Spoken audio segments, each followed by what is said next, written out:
Kunnickal opticals, Eramallur.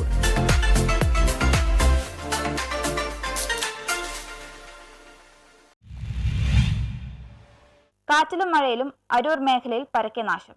കാലവർഷം ശക്തി പ്രാപിച്ചതോടെ നാടും നഗരവും ദുരിതക്കയത്തിൽ. അരൂർ മേഖലയിൽ കഴിഞ്ഞ രാത്രിയിലുണ്ടായ കാറ്റിലും മഴയിലും പരക്കെ നാശം. ശക്തമായ കാറ്റിൽ മരങ്ങൾ വീണ് 36 വൈദ്യുതി പോസ്റ്റുകൾ തകർന്നു വീണു. 11 kV ഉൾപ്പെടെ നിരവധി ലൈൻ കമ്പികൾ പൊട്ടി. 10 ലക്ഷം രൂപയുടെ നഷ്ടമുണ്ടായതായി അധികൃതർ പറയുന്നു. ഒരു ദിവസം കടന്നുപോയിട്ടും വൈദ്യുതി തകരാർ പരിഹരിച്ചിട്ടില്ല. ഉയരപ്പാത നിർമ്മാണ മേഖലയിൽ അരൂർ, ചന്ദനൂർ എന്നിവിടങ്ങളിൽ റോഡിൽ കനത്ത വെള്ളക്കെട്ടും ദുരിതമായി. ചന്ദനൂർ ഗവൺമെന്റ് ഹയർ സെക്കൻഡറി സ്കൂൾ മുതൽ സെന്റ് മേരീസ് പള്ളി വരെ 100 മീറ്ററോളം ഭാഗത്ത് രൂക്ഷമായ വെള്ളക്കെട്ടാണ്. പെയ്ത്ത് വെള്ളം ഒഴുകിപ്പോകാൻ മാർഗമില്ലാത്തതാണ് വെള്ളക്കെട്ടിന് കാരണം. ഈ ഭാഗത്ത് കാന നിർമ്മാണം ആരംഭിച്ചിട്ടുണ്ടെങ്കിലും മഴക്കെടുതി നിർമ്മാണ ജോലികൾ തടസ്സപ്പെടുത്തിയിരിക്കുകയാണ്. ഉയരപ്പാതയുടെ ഗർഡറുകൾ സ്ഥാപിക്കുന്നതും മേൽത്തെട്ട് വാർക്കുന്ന ജോലികളും ശക്തമായ കാറ്റും മഴയും മൂലം 2 ദിവസമായി നിർത്തിവെച്ചിരിക്കുകയാണ്. കാലവർഷം നിർമ്മാണ പ്രവർത്തനങ്ങൾ പ്രതികൂലമായി ബാധിക്കുമെന്ന ആശങ്കയിലാണ് അധികൃതർ.